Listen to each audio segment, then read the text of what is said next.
नमस्कार। BCom part third के नया महाविद्यालय चूरू के सभी विद्यार्थियों का स्वागत है।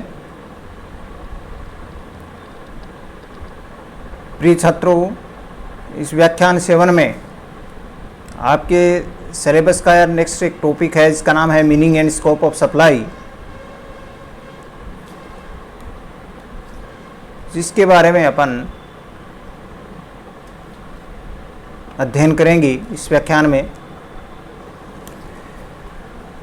जैसा इसका नाम है कि मीनिंग सप्लाई का मीनिंग क्या होता है, तो आपूर्ति का अर्थ वैसे पीछे भी कहीं आपके ज़रूर आया होगा परिभाषाओं के अंतर्गत, जिसमें आपूर्ति वास्तव में एक वो घटना होती है जिसको हम इवेंट कहते हैं। वो घटना होती है जिसके घटने पर कर देय हो जाता है, जिसका शॉर्ट में उसका नाम होता है टैक्सेबल इवेंट, यानी कर योग्य घटना किसे कहते हैं?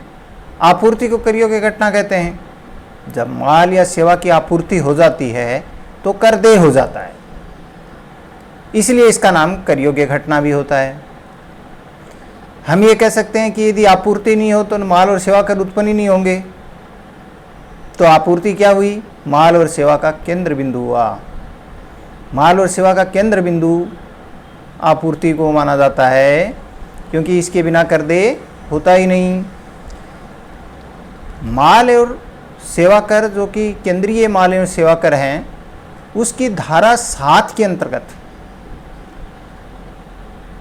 आपूर्ति के अंतर्गत ये बताया गया है, इसको एक इंक्लूसिव मीनिंग के रूप में इसको बताया गया है कि आपूर्ति से अभिप्राय इन बातों को शामिल करते हैं तो आपूर्ति होती है। यानी धारा 7 में बताया गया है कि आपूर्ति से अभिप्राय इन चीज़ों के शामिल होने को पर वो आपूर्ति कहलाती है। इसमें पहली बात ये कहता है कि माल और सेवा की आपूर्ति के वे सभी रूप, माल और सेवा की आपूर्ति के सभी रूप, जैसे विक्रय, हस्तांतरण, वस्तु विनिमय, लाइसेंस, किराया, पट्टा, निस्तारण, ये सब काम आपूर्ति की परिभाषा में आते हैं। लेकिन ये सब काम, चाहे वो पट्टा है, हस्तांतरण है, वस्तु विनिमय है, लाइसेंस है, किराया है, ये सब कार्य प्रतिफल के बदले होते हैं, नंबर 1। दूसरी बात, ये सभी जो हैं वो किसी कर योग्य व्यक्ति के द्वारा किए जाते हैं ये काम। और तीसरी बात, ये व्यवसाय की अभिवृद्धि यानी फर्दरेंस के लिए किए गए हों या ऐसा करने के लिए सहमति या समझौता किया हो। तो केवल विक्रय को ही हम आपूर्ति नहीं करते। इस ए पॉइंट का अभिप्राय ये हुआ कि केवल और केवल विक्रय को हम आपूर्ति नहीं कहते। आपूर्ति के अंतर्गत वो सभी क्रियाएं सम्मिलित हो जाती हैं जो कि वस्तु विनिमय, हस्तांतरण, लाइसेंस, किराया, पट्टा, निस्तारण, डिस्पोजल जैसे नीलामी वगैरह, ये सब काम हैं वो इसमें आते हैं, क्योंकि ये सब काम प्रतिफल के बदले होते हैं। ये किसी कर योग्य व्यक्ति के द्वारा किए जाते हैं और ये अपने व्यवसाय की विस्तार, वृद्धि या फर्दरेंस के लिए किए जाते हैं या करने के लिए समझौता किया जाता है। तो ये इसकी सबसे पहली जो बात है वो ये हुई कि इसमें आपूर्ति के अंतर्गत ये शामिल क्रियाएं होती हैं। दूसरी बात ये होती है कि आपूर्ति में क्या शामिल होता है कि अगर सेवाओं का कोई आयात किया जाता है तो चाहे वह प्रतिफल के बदले हो या प्रतिफल के बिना हो, और चाहे वो व्यापार की अभिवृद्धि के लिए हो या व्यापार की अभिवृद्धि के लिए नहीं हो, तो सेवाओं का जो आयात किया जाएगा वो चाहे प्रतिफल के बदले हो या नहीं हो, या व्यवसाय की विस्तार वृद्धि के लिए हो या नहीं हो, वो भी आपूर्ति की परिभाषा में आएगा। और तीसरा, अनुसूची फर्स्ट के अंतर्गत शामिल वे सब क्रियाएं जो बिना प्रतिफल के की जाती हैं या करने के लिए जिनके लिए समझौता किया गया है, यानी बिना प्रतिफल के जो क्रियाएं की जाती हैं या करने का जिनको समझौता किया गया है वो भी इसकी परिभाषा के अंतर्गत आते हैं। इसके अलावा ये सब चीज़ें इसने ABC करके जैसे 3 बातें बताई। पहली प्रतिफल के बदले की गई वो क्रियाएं थी, दूसरी क्रियाएं चाहे वो प्रतिफल के बदले हो या नहीं हो जैसे सेवा का आया, और तीसरी है वो बिना प्रतिफल के। इसके अलावा भी कुछ ऐसी क्रियाएं होती हैं जो कि ट्रीटेड एज सप्लाई मानी जाती हैं, यानी जिनको सप्लाई माना जाता है, चाहे वो माल की हो या सेवा की, वो सप्लाई को माना जाता है कि वो सप्लाई है यानी आपूर्ति है। तो वो भी चीज़ें इसके अंतर्गत इंक्लूड की जाती हैं, वो अनुसूची 2 के अंतर्गत होती हैं। तो इस तरीके से ये 3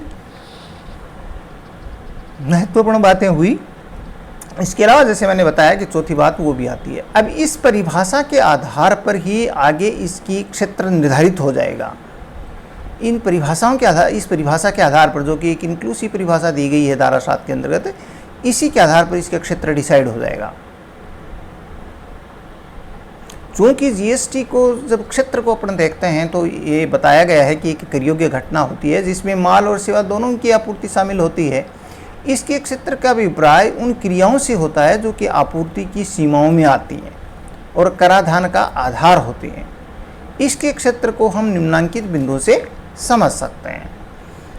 तो अब इसको जब आपको क्षेत्र को समझना होता है तो इसको हम मुख्य रूप से 3 भागों में डिवाइड करेंगे।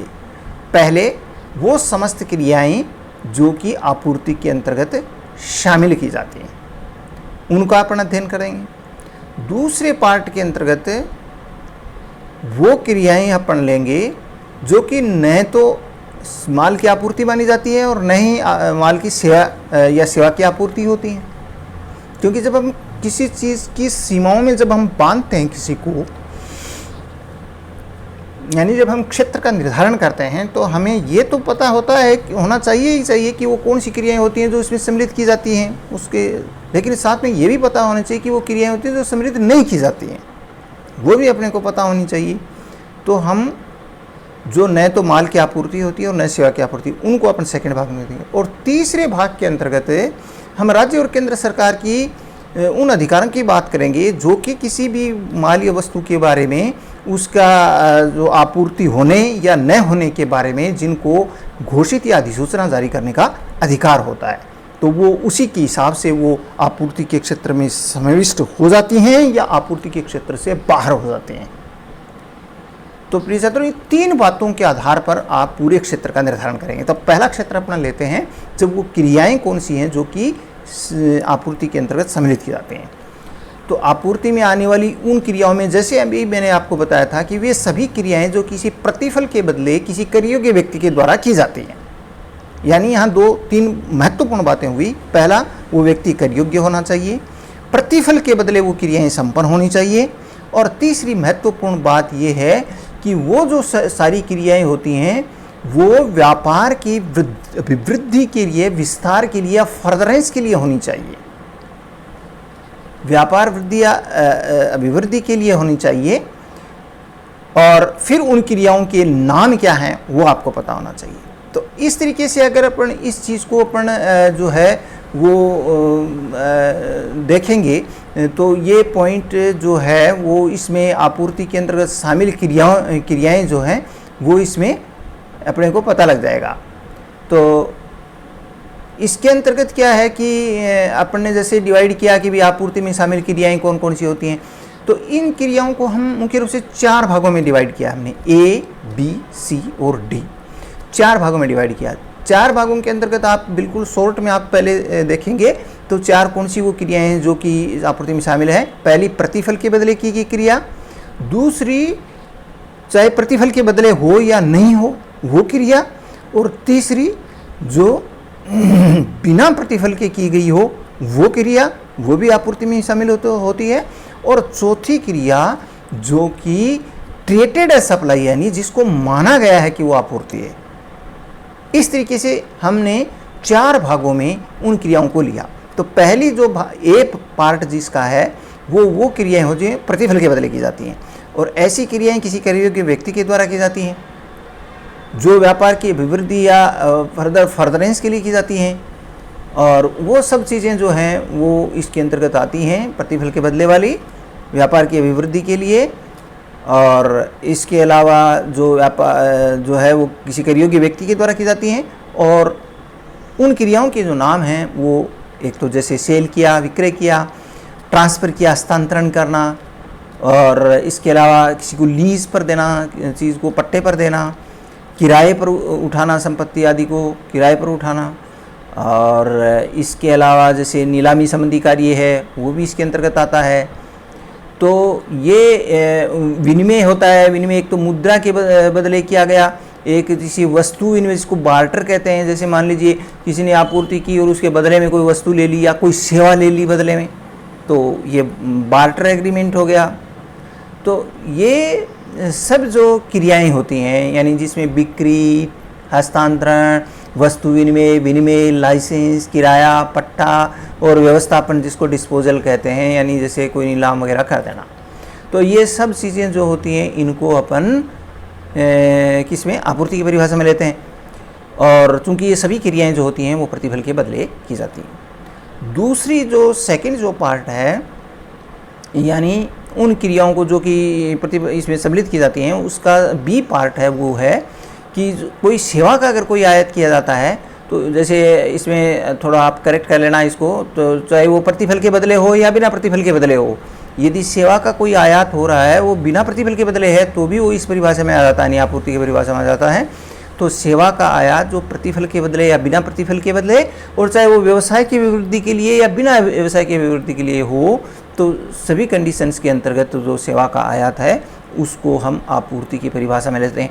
अब आप ये कह सकते हैं कि आपूर्ति करने का तो मतलब आपूर्ति देना हो सकता है, आपूर्ति आयात करते तो आपूर्ति ली जाती है, लेकिन ये इसका एक बड़ा रीज़न होता है कि जैसे सेवा का आयात है तो उस पर सेवा कर लगता था पहले, और सेवा कर जब पहले लगता था तो ऐसी स्थिति के अंदर रिवर्स चार्ज के अंतर्गत सेवा लेने वाले व्यक्ति को कर चुकाना पड़ता है जब आयात किया जाता है। तो वही बात इसके अंतर्गत लागू होती है। तीसरी बात ऐसी है, जैसे मैंने अभी आपको बताया, एक तो प्रतिफल के बदले, एक चाहे वो प्रतिफल के बदले हो या बिना प्रतिफल के बदले हो, तीसरा बिना प्रतिफल के बदले हो। तो बिना प्रतिफल के बदले जो क्रियाएं आपूर्ति की परिभाषा में आती हैं वो अनुसूची फर्स्ट की चीज़ें होती हैं, और अनुसूची फर्स्ट में ये निर्दिष्ट क्रियाएं जो होती हैं उनको अपन जैसे मोटे तौर पर ये कह सकते हैं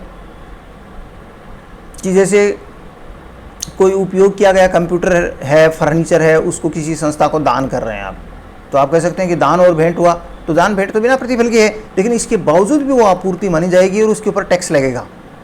अब आप ये कह सकते हैं ये ऐसे कैसे हुआ, दान की दिया और टैक्स भी चुकाया, तो बिल्कुल इसका एक रीज़न है और बहुत स्पष्ट रीज़न होता है।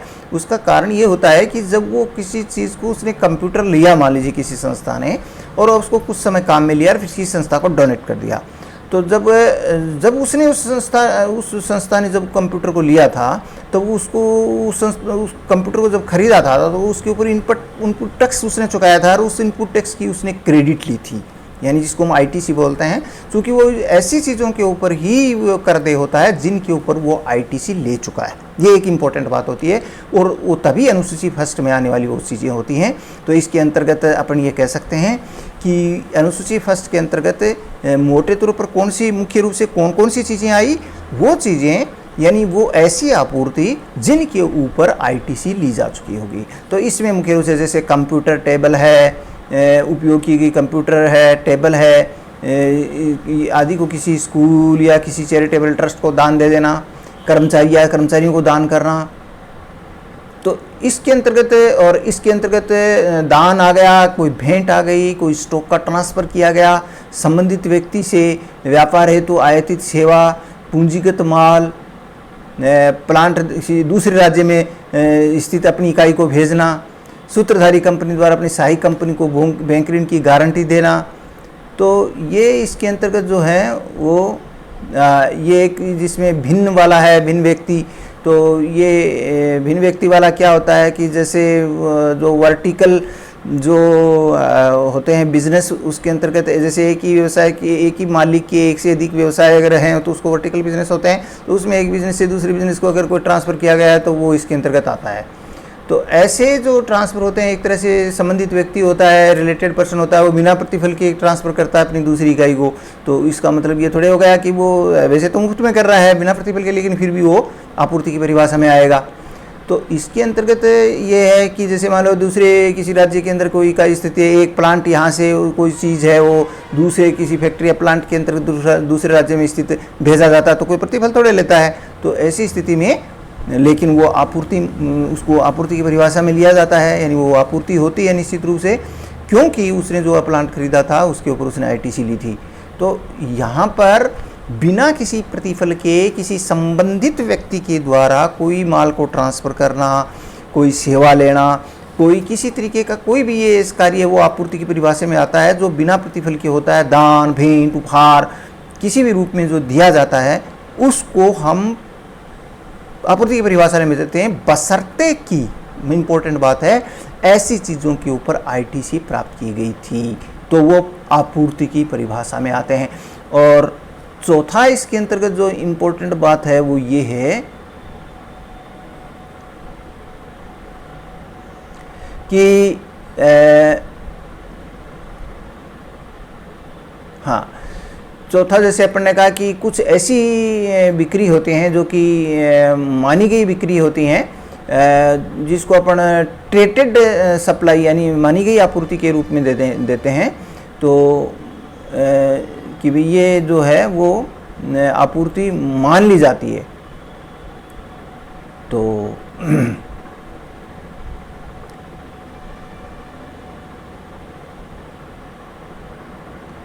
इनको अपन मानी गई आपूर्ति की परिभाषा में लेते हैं।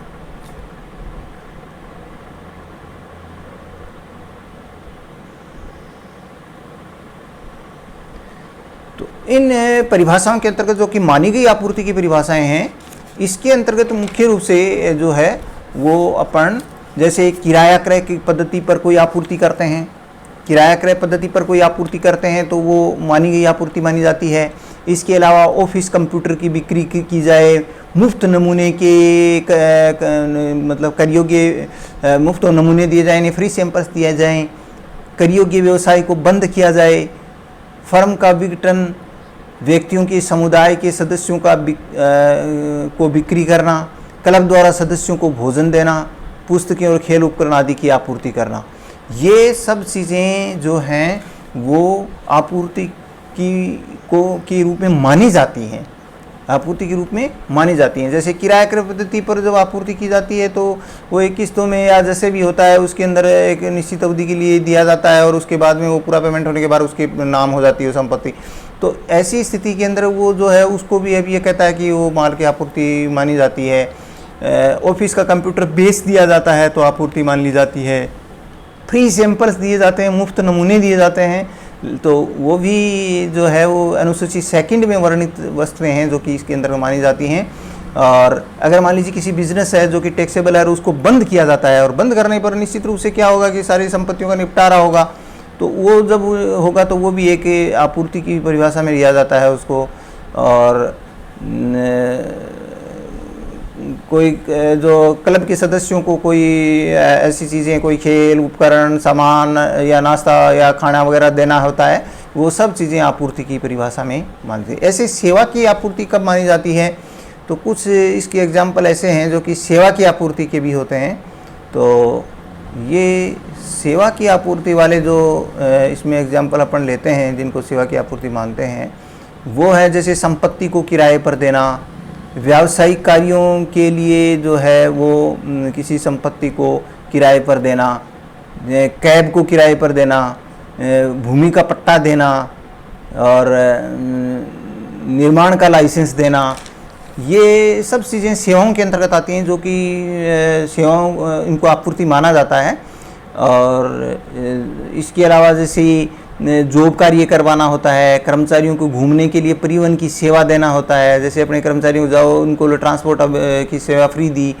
और इसके अलावा कर्मचारियों को अतिथि गृह की यानी गेस्ट हाउस की कोई सुविधा देना, और व्यवसाय कॉम्प्लेक्स के निर्माण कार्य करना, कोई बौद्धिक संपदा के अधिकार के प्रयोग की अनुमति देना, रेस्टोरेंट की सेवाएँ देना, निर्माण के ठेके, कैटरिंग की सेवाएँ, ये सब चीज़ें जो होती हैं इनको आपूर्ति, सेवा की आपूर्ति के रूप में इनको माना जाता है।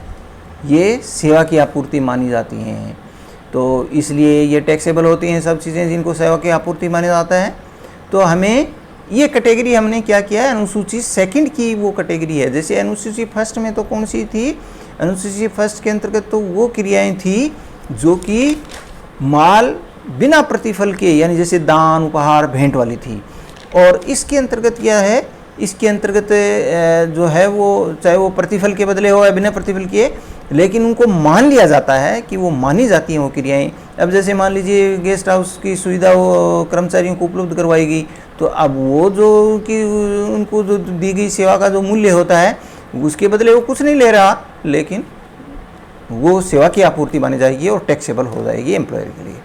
तो ये इसलिए इन अनुसूची सेकंड के अंतर्गत ट्रेटेड एज सप्लाई होती हैं उनको लिया जाता है, और उसमें माल की और सेवा की दोनों की आपूर्ति को लिया जाता है। और इसके बाद में ये हमारा यहाँ पर पहला जो कैटेगरी है जो कि कौन सी इंक्लूडेड होती हैं, कौन सी प्रतिफल के बदले, कौन सी प्रतिफल के बदले हो या नहीं हो, तीसरी कौन सी बिना प्रतिफल के बदले, और कौन सी ट्रेटेड एज। तो ऐसी चार वो चीज़ें होती हैं जो कि इसमें आपूर्ति में सम्मिलित की जाती हैं, वो हमने ली। इसके बाद में हमें वो सेकंड कैटेगरी वो लेनी है जो कि न तो माल की आपूर्ति मानी जाती है और न ही सेवा की आपूर्ति मानी जाती है। वो कौन सी क्रियाएं होती हैं वो हमें पता होना इसलिए ज़रूरी होती है कि क्योंकि हमें कभी भी उसको आपूर्ति की परिभाषा नहीं लेते और इसलिए उनके ऊपर टैक्स भी नहीं लगता। तो ऐसी कौन सी क्रियाएँ होती हैं, इसमें मुख्य रूप से जैसे कर्मचारी द्वारा नियोक्ता की सेवा होती है, कर्मचारी द्वारा नियोक्ता की सेवा होती है, न्यायालय या प्राधिकरण द्वारा जो भी सेवा दी जाती है उसको हमने, कर्मचारी नियोक्ता की सेवा करता है तो ये आपूर्ति नहीं कहलाती है, ये सेवा की आपूर्ति नहीं, इसमें आपूर्ति की परिभाषा में नहीं लेते हैं हम। न्यायालय या प्राधिकरण द्वारा दी गई कोई सेवा है उसको भी नहीं लेते। सांसद, विधायक, पंचायत, नगर पालिका निर्वाचित जो प्रतिनिधि होती हैं उनकी जो सेवाएं होती हैं उनको भी अपन आपूर्ति की परिभाषा में नहीं लेते। संवैधानिक पद पर आसीन व्यक्ति की सेवाएं होती हैं उनको भी हम इस परिभाषा में नहीं लेते। केंद्र, राज्य और स्थानीय सत्ता द्वारा स्थापित संस्था के अध्यक्ष की सेवाएं होती हैं वो भी नहीं लेते। अचल संपत्तियों का विक्रय, जैसे भूमि और भवन की बिक्री की जाती है तो उसको हम अपन आपूर्ति की परिभाषा में नहीं लेते, है ना। तो ये अपन पहले भी देख सकते हैं कि भी अचल संपत्तियां होती हैं वो एक्चुअल में वो मतलब माल की परिभाषा में नहीं आती हैं, तो इसलिए माल और सेवा के ऊपर उसको लेते नहीं हैं। तो अचल संपत्तियों का कोई भी विक्रय किया जाता है तो वो भूमि और भवन होती हैं उसके अंतर्गत, तो उनको उनके ऊपर आपूर्ति की परिभाषा में नहीं लेते। इसके अलावा लॉटरी, शर्त, जुए को छोड़कर अन्य अभियोग योग्य दावे, लॉटरी, शर्त और जुए को छोड़ करके अन्य जितने भी अभियोग योग्य दावे होते हैं वो सभी को हम जो है वो लॉटरी, शर्त और जुए को छोड़ करके बाकी जो एक्शनेबल क्लेम्स होते हैं उनको अपन इस परिभाषा में यानी आपूर्ति या माल और सेवा की आपूर्ति में नहीं लेते।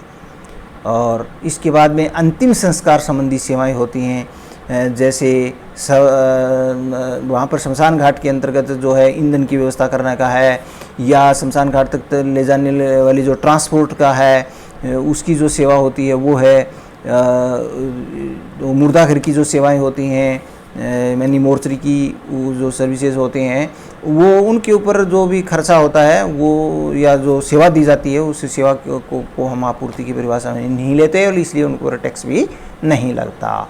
तो ये कुछ चीज़ें होती हैं जिनको हम क्रियाओं को जिनको आपूर्ति की सेवा की आपूर्ति या माल की आपूर्ति की परिभाषा में उनको नहीं लिया जाता, इसलिए उनको एक्सक्लूड करते हैं सेवा की या माल की आपूर्ति के अंतर्गत। और तीसरी जो कैटेगरी अपन ने ली, यानी पहली कैटेगरी तो ली वो कौन सी को इंक्लूड करते हैं, दूसरी कैटेगरी ली जो कौन सी एक्सक्लूड करते हैं, और तीसरी कैटेगरी वो ली जो कि जब चाहे सरकार अधिसूचना के द्वारा उनको क्या कर सकती है, केंद्र और राज्य सरकार किसी आपूर्ति, किसी माल या सेवा की आपूर्ति जो होती है वो कौन सी जो आपूर्ति है वो माल की आपूर्ति है, सेवा की आपूर्ति नहीं है, ये डिक्लेयर करने का, अधिसूचना जारी करने का। कौन सी आपूर्ति सेवा की आपूर्ति है, माल की आपूर्ति नहीं है, ये डिक्लेयर करने का। और कौन सी आपूर्ति न तो माल की आपूर्ति है और न ही सेवा की आपूर्ति है, ये अधिसूचित करने का अधिकार किसी सेंट्रल या स्टेट गवर्नमेंट को होता है कि वो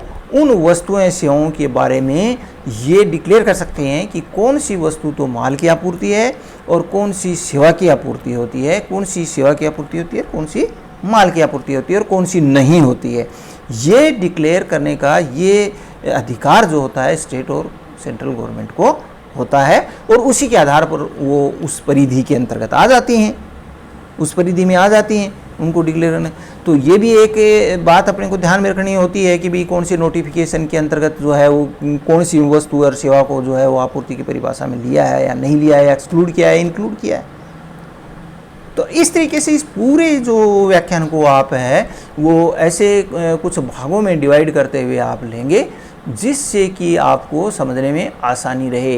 यानी इसको इस रूप में समझना है कि हम जैसे पूरा 3 कैटेगरी में डिवाइड किया, फिर पहली कैटेगरी के अपन ने 4 भाग बांटे और चारों भागों में एक जैसे प्रतिफल के बदले था, बिना प्रतिफल के बदले था, एक चाहे प्रतिफल के बदले हो या नहीं हो, और चौथा जो ट्रेटेड एज हो, और फिर दूसरा वो है जो कि उससे एक्सक्लूड होती हैं आपूर्ति की क्षेत्र से, इसी सीमाओं से, और तीसरा वो जिनको एक्सक्लूड या इंक्लूड करने का पावर, उसका अधिकार सेंट्रल और स्टेट गवर्नमेंट को अधिसूचना के द्वारा दिया जाता है, वो विधान में व्यवस्था है।